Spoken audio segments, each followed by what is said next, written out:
আমার হাজবেন্ডের বার্থডে নিয়ে তার কোনো এক্সাইটমেন্ট নাই, কিন্তু আমার অনেক বেশি এক্সাইটমেন্ট যে আমি তার বার্থডেতে কি কি করব। এরপর আমি শপিং মলে চলে যাই, নিজের জন্য অনেক অনেক শপিং করেছি, প্লাস হাজবেন্ডের জন্য অনেক শপিং করেছি। বার্থডেতে তার ফ্রেন্ডদেরকে ইনভাইট করেছি আর সেই জন্য বাজারও করতে গিয়েছিলাম। হ্যালো, আসসালামু আলাইকুম এভরিওয়ান, আই হোপ আপনারা সবাই ভালো আছেন। আল্লাহর রহমতে আমি অনেক বেশি ভালো আছি।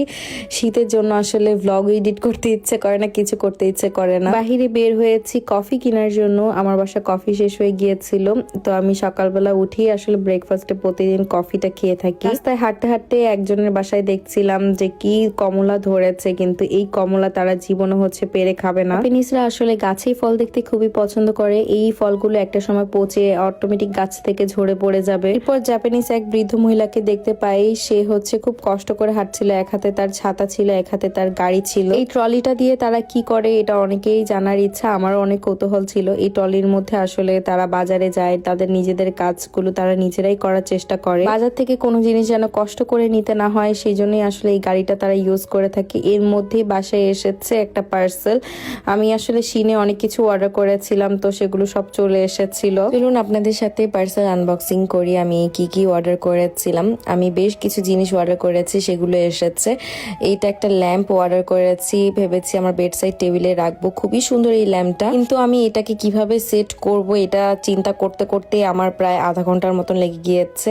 অ্যান্ড ফাইনালি এটাকে আমি ভালো মতন সেট করতে পেরেছি। অনেকে জিজ্ঞেস করতে পারেন যে আমি এই ল্যাম্পটা কোথা থেকে নিয়েছি, এটা আমি শিন থেকে নিয়েছি। আরো কিছু জিনিস অর্ডার করেছিলাম, টেবিল ডেকোরেটেড জিনিস, আমার হাজবেন্ডের বার্থডে, তো সেই উপলক্ষে আসলে আমি টেবিল ডেকোর করার জন্য অনেকগুলো টেবিল রানার নিয়েছিলাম। পুরের এই টেবিল রানার গুলো বেশ সুন্দর, আপনারা অলরেডি দেখেছেন। আমি খুব সুন্দর করে টেবিল ডেকোর করেছি, আর এটা একটা রিবন নিয়েছিলাম গিফট র্যাপ করার জন্য। এরপর আমি ক্যান্ডেল হোল্ডার অর্ডার করেছিলাম। আমি ব্ল্যাক কালারটা এর আগেই নিয়েছি, তো আমার বাসায় গোল্ডেন কালারটা ছিল না, তো গোল্ডেন কালারটাও নিয়েছি। এরপর হ্যাপি বার্থডে লেখা এই লাইটটা নিয়েছিলাম। আমি অনেক আগে থেকে আসলে চিন্তা ভাবনা করে রেখেছি আমি কিভাবে ডেকোরেট করব, সাথে বেলুনও কিনেছিলাম, সবকিছু ভেবেছি পার্পল থিমে রাখবো। অ্যামাজন থেকে আরেকটা পার্সেল চলে এসেছে, এটা একটা চুড়ির আলনা। আমি বাংলাদেশ থেকে কিছু চুড়ি নিয়ে এসেছি, তো অলরেডি আমার বাসায় একটা আলনা আছে, সেটা ভরে গিয়েছে, তো আরেকটা অর্ডার করে ফেলেছিলাম। এই চুড়ির আলনাটা আমার এতটাই পছন্দ, আমার এই সেম একটা আছে, তো আরেকটা নিয়েছি। ভেবেছি এখানে খুব সুন্দর করে চুড়িগুলো সাজাবো, আসলে টাকা থাকলে সবকিছুই পাওয়া যায় বিদেশে। এরপর আমি একটু রেডি হয়ে যাই, আমি একটু বাহিরে যাব। অনেকদিন ধরে আসলে মার্কেটে আমার ঘোরা হয়নি, ভাবলাম যে মার্কেটে যে ঘুরে আসি, একাই চলে যাচ্ছিলাম। খুবই সুন্দর একটা সোয়েটার পরেছি, এই সোয়েটারটা আমার এত পছন্দ। আমি অলরেডি একটা হোয়াইট কালার পরেছি, আপনারা দেখেছেন। এটা একটা ব্ল্যাক কালার, আমি বাংলাদেশ থেকে নিয়ে এসেছিলাম আসার সময়। এগুলো পরলে আসলে অনেক ক্লাসি লাগে। আমি ভিতরে একটা রেড কালারের ইনার দিয়ে পরেছিলাম, যেহেতু সোয়েটারটা ব্ল্যাক কালার। আর এই তো বাসা থেকে বের হয়ে গিয়েছি, আর আমার হাতে যে ব্যাগে অনেকগুলো ড্রেস দেখতে পাচ্ছেন, এই ড্রেসগুলো আমার থেকে এক আপু নিয়েছে। আমি জাস্ট ওয়ান টাইম এই ড্রেসগুলো পরেছি, জাস্ট 1 ঘন্টার জন্য। 5টা ড্রেসের মতন সেল করে দিয়েছিলাম। আপু শপিং মলে আসবে, তো আমি তাকে বলেছি যে সেখানে আমি দিয়ে দিব, তাকে আর ডেলিভারি চার্জ দিয়ে নিতে হবে না। সে এসেছিল, এসে আমার কাছ থেকে ড্রেসগুলো নিয়ে গিয়েছে। আর এই তো আমি বাসে করে সেই মার্কেট পর্যন্ত যাব এখন। বাসে উঠে গিয়েছি, বাস থেকে নেমে আমাকে আবার ট্রেন ধরতে হবে। বাস থেকে নেমে আমি ট্রেন স্টেশনে চলে এসেছিলাম। এখানে আমার সুইকা যে কার্ডটা আছে সেটা রিচার্জ করে নিচ্ছি। এই কার্ডটা থাকার একটাই সুবিধা, আপনি জাস্ট কার্ড পাঞ্চ করে বের হয়ে যেতে পারবেন, আপনাকে কোনো টাকা পে করতে হবে না, কোনো কিছু করতে হবে না। জাস্ট কার্ডের মধ্যে রিচার্জ থাকতে হবে। এখানে আমি 1000 ইয়েন আর কি রিচার্জ করে নিচ্ছি। একা আসলে আমার এত বেশি বের হওয়া হয় না, সীমান্তর সাথে আমার বের হওয়া হয় মাঝে মাঝে, যখন একটু মার্কেটে আসতে ইচ্ছে করে তখন আসলে একাই চলে আসি, কারণ এই রাস্তাটুকু আমি আসলে চিনি। ট্রেনের স্টেশনে এসে আমি ট্রেনের জন্য অপেক্ষা করছিলাম। আমার মনে হচ্ছিল যে আমার আরো একটু মোটা সোয়েটার পরে বের হতে হতো, এত পরিমাণে ঠান্ডা ছিল। ট্রেন চলে এসেছে, এখন জাস্ট একটা স্টেশন পরই আমার সেই মার্কেট। ট্রেনে জাস্ট 2 মিনিটের মতন বসেছি, মার্কেটে চলেও এসেছি, তো আবার কাট পাঞ্চ করে বের হয়ে যাচ্ছি। আর এই তো মার্কেটে চলে এসেছি। আজকে একদম সন্ধ্যা পর্যন্ত ভেবেছি মার্কেটে আমি ঘুরবো। ফার্স্টে আমি জারাতে চলে যাই, জারাতে দেখলাম যে সেল চলছে, অ্যান্ড ঢুকে দেখি যে 70% পর্যন্ত সেল চলছে তাদের। আর এই ওভারকোটটা আমার বেশ ভালো লাগছিল, এটার প্রাইস ছিল 15,000 ইয়েন। জায়গায় সেল থাকলেও আমার আবার সেলের জিনিস কোনো কিছুই পছন্দ হয় না, যেগুলো আর কি রেগুলার প্রাইস থাকে সেগুলোই আমার পছন্দ হয়, কিন্তু সেগুলো তো আমার সাধ্যের বাহিরে থাকে কেনার। 70% সেল দেখে সবাই উড়াধুরা শপিং করছে। আমার এই সোয়েটারটা এত পছন্দ হয়েছিল, হয়েছিল এটা সেলে ছিল না, কিন্তু দেখেন আমার সাধ্যের বাহিরে, একদম 13,000 ইয়েন দিয়ে আমার এটা কেনা এখন একদমই সম্ভব না। এই যে এটাও পছন্দ হয়েছিল, এটাও হচ্ছে 15,000 ইয়েন। আমি জাস্ট দেখে দেখে রেখে এসেছি। এর মধ্যে এই ড্রেসটা আমার মোটামুটি ভালো লেগেছিল, কিন্তু শর্ট হাতা থাকায় আসলে আমি এটা কিনিনি। এরপরে চলে যাই H&M এ, এখানেও দেখলাম অনেক সেল দিয়েছে। সেম এখানে সেলের জিনিস আমার একটাও পছন্দ হয়নি। এরপর এই সোয়েট শার্টটা আমার পছন্দ হয়, এটা প্রাইস তুলনামূলক কমই ছিল, এটা নিয়ে নিয়েছিলাম। প্রত্যেকটা শপে আসলে সেল দিয়েছে এখন, যেহেতু উইন্টারের লাস্ট দিকে চলে এসেছে, সামারে আর উইন্টারে মেবি সেল দিয়ে থাকে। যাই হোক, এরপরে আপনাদেরকে আমার সেই ভাইরাল ব্যাগটা দেখাই, যেটা আমি হচ্ছে H&M থেকে কিনেছিলাম। আপনাদের এত এত পছন্দ হয়েছে। আসলে এই ব্যাগটা অনেক কাজের, অনেক জিনিস আসলে এটার মধ্যে নেওয়া যায়। এটার প্রাইস হচ্ছে 5,500 ইয়ে। ভেবেছিলাম যদি এটাতে সেল থাকে আমি আরেকটা ব্যাগ কিনে ফেলবো, কারণ এটা অনেক কাজের একটা ব্যাগ। যারা এই ব্যাগটা নিতে চান তারা হচ্ছে H&M থেকে নিতে পারবেন, যারা বাহিরের দেশে আছে। সোয়েটশার্টটা নিয়ে আমি একটু ট্রায়াল করতে গিয়েছিলাম, দেখলাম যে পরার পর বেশ ভালোই লাগছে, তো ভাবলাম যে এটা নিয়ে নেওয়া যাক। একটা প্যান্ট আর টপ হচ্ছে আমি ট্রায়াল করছিলাম, তো এই প্যান্টটা আমি নিয়ে নিয়েছি, এটার ফিটিংটা আমার খুব ভালো লেগেছে তাই, বাট এই টপটা নিইনি কারণ এই টাইপের টাইট টপ আমি আসলে পরি না।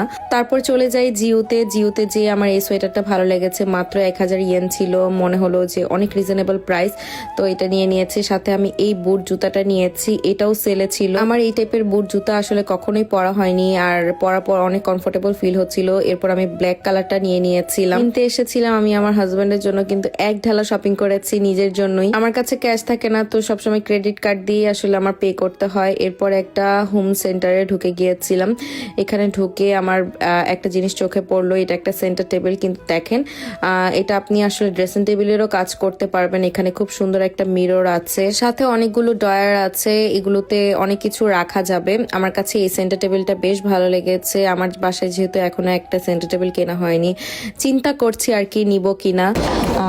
দেখতে পাচ্ছেন এটা একটা বক্স, ঠিক আছে, কিন্তু এটা একটা ড্রেসিং টেবিল, ছোট্ট একটা মিনি ড্রেসিং টেবিল।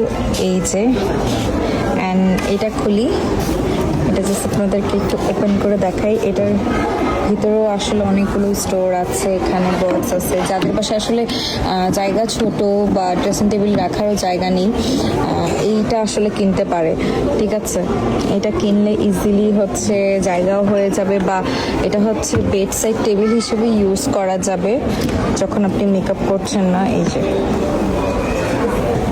মার্কেটে আমি কোনো কিছু কিনি বা না কিনি, আমার ঘুরতেই এত বেশি ভালো লাগে। এই কাপগুলো দেখছিলাম এত সুন্দর, এই দোকানটা আমার সব থেকে ফেভারিট। এই দোকানেও দেখলাম অনেক অনেক সেল চলছে। আর এই যে দেখেন পুকি গ্লাস আর প্লেট, এই সেকশনটা আমার এত পছন্দ, কিন্তু প্রত্যেকটা জিনিসের প্রাইস এত বেশি, তাই আর কিনিনি কোনো কিছু, জাস্ট দেখে দেখে রেখে এসেছি। টুকিটাকি অনেক কিছু কিনে ফেলেছিলাম। আর এরপর খেয়েছি আমি একটা কফি খেয়ে দিয়ে আমি আবার সেই বাস আর ট্রেনে করে হচ্ছে বাসায় চলে এসেছি। আমি যখন বাস থেকে নামছিলাম তখনই দেখলাম যে বাস চালক নিজে বাস থেকে নেমে এসে হুইল চেয়ারে থাকা সেই লোকটিকে বাসে উঠিয়ে দিচ্ছে। এটা দেখে আমার খুবই ভালো লাগছিল। আবার যখন বাস থেকে সে নামবে এভাবেই তাকে বাস থেকে নামানো হবে। আমি বাসায় আসার পরপরই সীমান্ত বাসায় চলে এসেছে। আপনারা সবাই দেখেছিলেন যে তার মালিককে আমি তার বার্থডেতে হচ্ছে বিরিয়ানি দিয়েছিলাম একটা বক্সে করে। তারা বক্স কখনো খালি দেয় না জাপানিজরা, তো কোনো না কোনো কিছুই দেয়। তো সে হচ্ছে আমাকে একটা ড্রিঙ্কস দিয়েছিল সুন্দর হওয়া। এরপর আমি আর সীমান্ত একটু সুপারে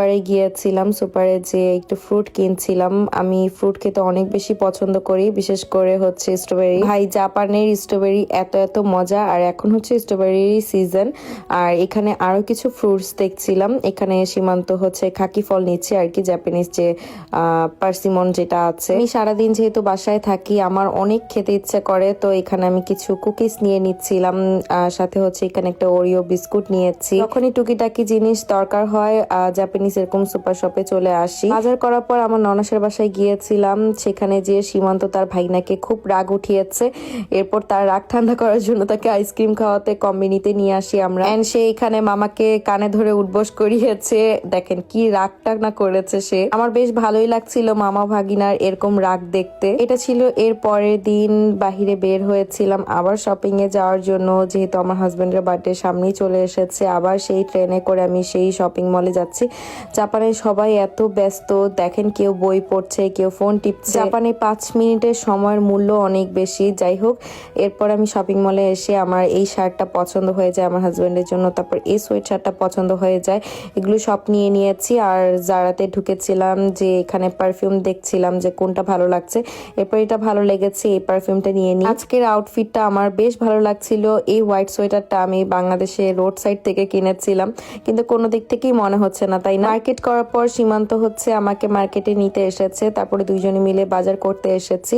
তার বার্থডে উপলক্ষে আমি আজকে বাজার করেছি। সে সবসময় বাজার করে, আমি ভাবলাম যে আমি আজকে তার জন্য বাজার করে ফেলি। আমি বলছিলাম যে বাজার করতে এসে সংসারের অর্ধেক জিনিস আমাকে দিয়ে কিনে ফেলেছে সে। আমার হাজবেন্ডের বার্থডের কিছু ভিডিও ছাড়ার পর অনেকে বলছিলেন যে আপনি আপনার হাজবেন্ডের থেকে অনেক বেশি এক্সাইটেড। আসলে এক্সাইটেড হব না কেন, দেখেন আমি আগে থেকেই কত কিছু কেনাকাটা শুরু করে দিয়েছি, সবকিছু করেছি, স্বাভাবিক আমি এক্সাইটেড থাকবো। আর আমার হাজবেন্ড আসলে সেভাবে কোনো কিছুই প্রকাশ করতে পারে না, কিন্তু সে অনেক বেশি খুশি হয়েছে। আজকের ব্লগটি অনেক বেশি বড় হয়ে গিয়েছে। যাই হোক, আজকের ব্লগটি এখানে শেষ করছি। সবাই ভালো থাকবেন, সুস্থ থাকবেন। আল্লাহ হাফেজ, দেখা হচ্ছে নেক্সট কোনো ব্লগে।